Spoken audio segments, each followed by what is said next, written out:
Hello everyone. Today I will talk about classification model performance evaluation. Let's see a funny picture. A man goes to see the doctor, and the doctor, after the check his health, and says to him, "Great news! You are pregnant." Oh my God! How the man be pregnant?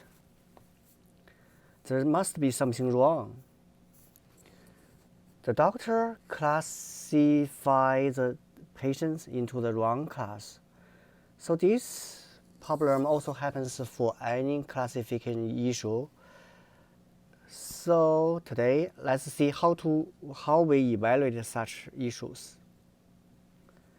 There are two concepts. The first is false positive and the other is false negative. False positive, we also call it type 1 error. It's an error in data reporting in which a test results improperly indicates presence of a condition.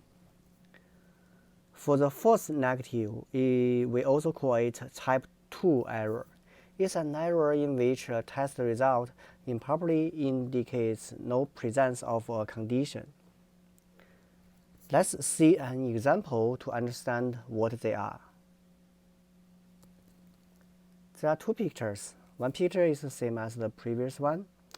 A man goes to see the doctor and the doctor says, "You are pregnant." This must be something wrong. Another case is a lady who is pregnant goes to see the doctor and the doctor says, "You are not pregnant." This is also a problem. It's also false answer. So based on the previous concepts, do you know which type of error they are?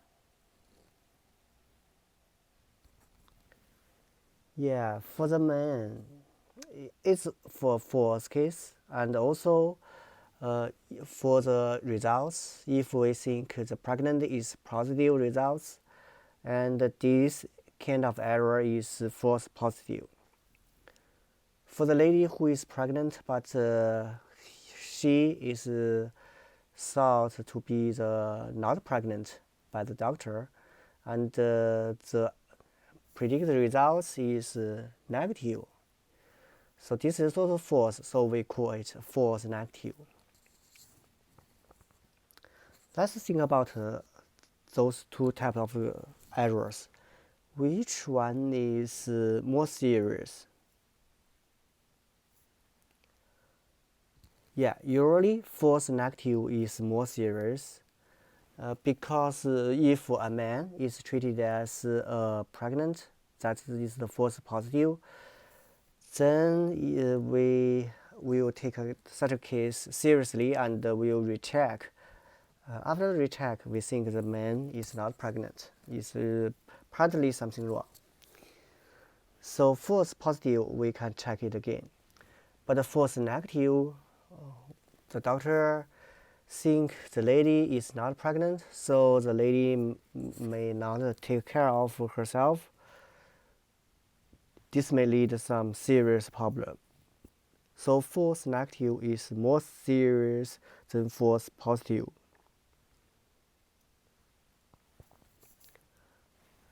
Based on those concepts of false positive and false negative, we can, and also based on the predicted class and actual class, we can use confusion matrix as a measure for such a problem.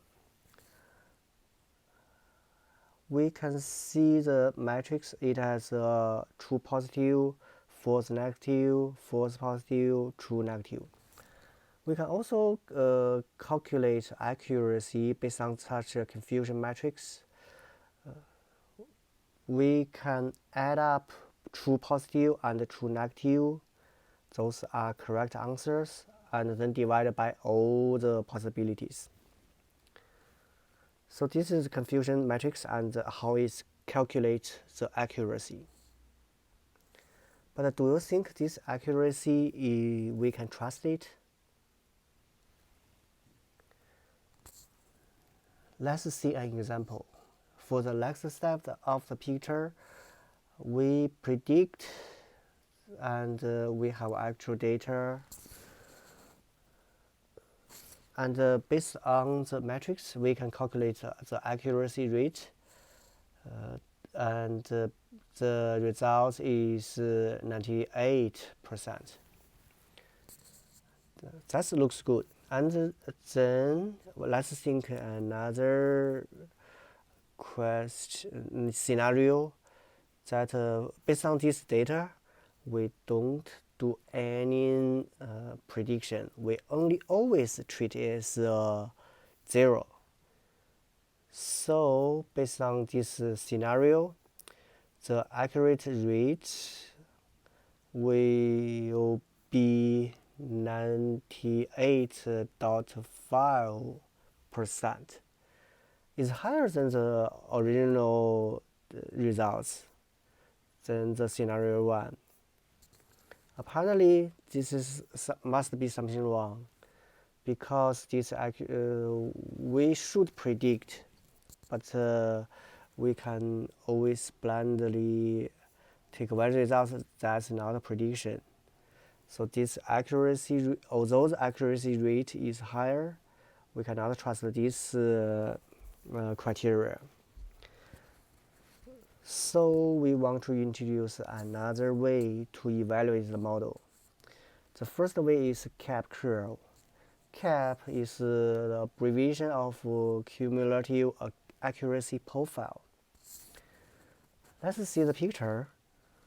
For the x-axis is the total contracted, and for the y-axis is how many people real purchased.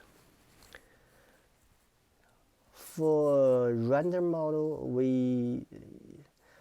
if we don't do any prediction, we can see the blue line. It's a random model. It's just a straight line. If we think about it to be perfect, and we can see that gray line to represent the perfect model, it will composed by 2 lines. But for the Euro way, we cannot achieve the perfect model, and we also want our machine learning model better than the random model. So we should see a red line. How we evaluate? We use the 50% on the red line, and it's mapped to the X% on the purchased that axis. If this fall into 80% to 90%, that is a very good model. Of course, if it's above 90% to almost 100%, that's too good. Usually there's some issue for the model, maybe overfitting. You'd better to evaluate your model. So that's CAP curve. That's a good way for us to evaluate the model. Another evaluation is use the ROC curve. ROC stands for Receiver Operating Characteristic. Is the blue line in the picture. It's based on the calculation of the true positive rate and the false positive rate. And we can see the formula on the right side. After we draw the ROC curve, we can use the square under the ROC curve to see if the square area is larger. It means this is the better model. Okay, thank you.